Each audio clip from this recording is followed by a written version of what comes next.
So hey guys, welcome to my YouTube channel. My name is Danny Frost and today I'm going to do a review about the Mercedes A45s AMG.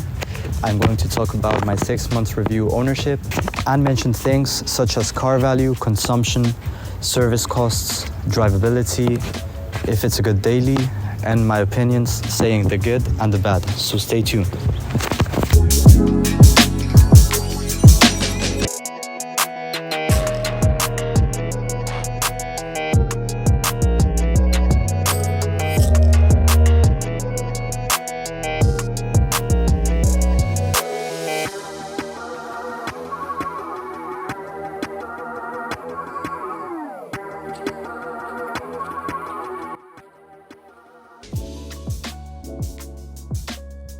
The A45s gets an all-new 2.0-liter 4-cylinder turbocharged engine, which is the same engine used on the brand new C63s. This shows how Mercedes trusts this engine, as they took the risk of replacing the 6-cylinder with this 4-cylinder on their higher-end models. I previously owned an Audi RS3 and also a TTRS for a year, but I must say this car really impressed me. The new engine delivers 421 horsepower and 500 Newton meters of torque, making the 0 to 100 km per hour in 3.9 seconds, with its 4MATIC Plus system providing 4-wheel drive and even an interesting drift mode which actually works. I'm going to quickly summarize the spec on this car, as I ordered it brand new and I had to wait around 7 months for it to get produced. So basically, one of the first add-ons I got on the car was a mountain grey mango paint, which cost me 1,850 euros. I also got the aerodynamic packet, which includes the massive rear spoiler, the front and side corners. Also, I've got the bucket seats that I think are a must, as they are comfortable and sporty at the same time. I also got the MBUX High system, which includes better navigation, higher displays, etc. A rear view camera, the AMG Night package, the 19-inch black alloy wheels, which I think looks stunning, the AMG Ride control, which really makes a difference between comfort and Sport Plus, and I've got the keyless go, which is very practical for opening and closing the doors. Then the upgraded Burmester sound system, as I really enjoy listening to music and the high bass is really appreciated. Then I've got the blacked out windows too in the back, park assistance, which consists of the car parking by itself, although I barely use it as I feel it's more of a show-off feature and it takes longer to park.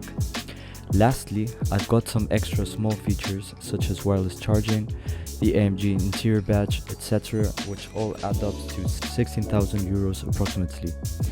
Enough of chatting now, let's get behind the wheel. So as you can see, here we have the entertainment system with the AMG Trace Pack, the performance. Everything is very useful here in the car. The consumption, dynamic select for the individual select, or here in the steering wheel you have comfort, individual, ice mode, or you can go up the way to sport, Sport Plus, and even race. As you can see, the gearbox is now in sports mode and even the exhaust sounds louder. So let's see how it drives.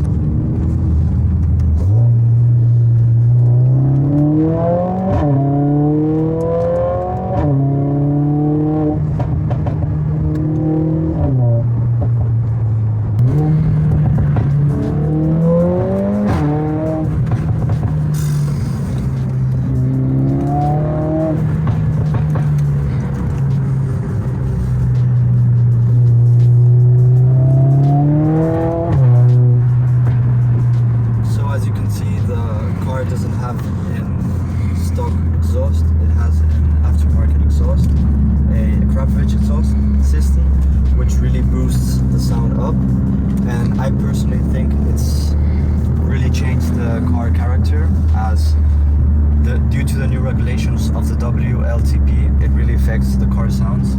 So by adding an exhaust, it really changed the car personality.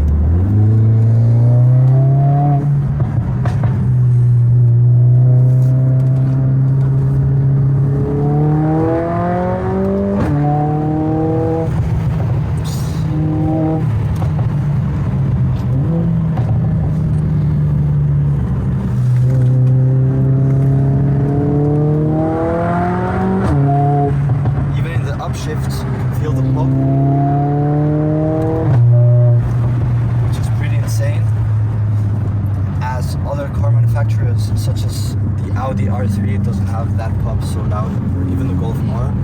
So yeah, this car really sounds good once you put an exhaust on it.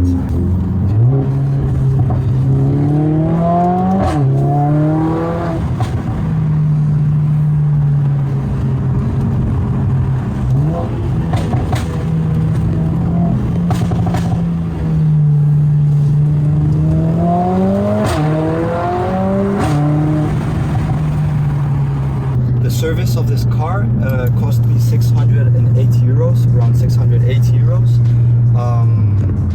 I think it's pretty expensive, as it's a normal oil change. And yeah, I think the boot space is very good on this car. It has 4 seats. The bucket seats are amazing, although in the rear seats, when you sit down, you may get a bit the sensation of claustrophobic because you don't have a lot of visibility. But in general, the car drives amazing. I really like it as a daily. I previously had the RS3, as I mentioned before, but I really do prefer this car over the Audi. Although I must say the new one, I didn't test it out with exhaust. I only tested out stock, so I can't tell much more on that. Some annoying things I experienced with this car in these 6 months is the passenger seat belt. When driving alone, it does move and you can constantly hear it touch the door. But it happens most of the time in the urban roads, which can be pretty annoying in the long run. Next, the exhaust tips. They're kind of fake. Inside there's only 2 instead of 4. What a shame. Okay, once you spot this one, you will see it forever. Haven't you seen it yet? It's the front intake. One side is covered with plastic, but the other is open. I don't understand why. Apart from that, the car is brilliant. I forgot to mention the Hey Mercedes system, which is brilliant. You can make calls with this command, answer WhatsApps, change the ambient light colors, set a new destination, and much more things. So guys, this is the end of the video. My conclusion is, I think the Mercedes really is better than an Audi R3. Interior-wise, exterior-wise, maybe the sound, I must say the Audi sounds pretty good. But apart from that, I think the Mercedes just beats off. But of course, there's a difference in the car value. The Mercedes is a bit more expensive, but I think it really is worth it with an upgrade of an exhaust, like in my case that I've done. But yeah, for me, I think it perfectly fits as a daily driver, and I'm very happy with this car. And that's basically my conclusion. I hope you guys enjoyed the video. Give a like, subscribe, and if you want a video with my dog launching the car, be sure to support the video. Thank you.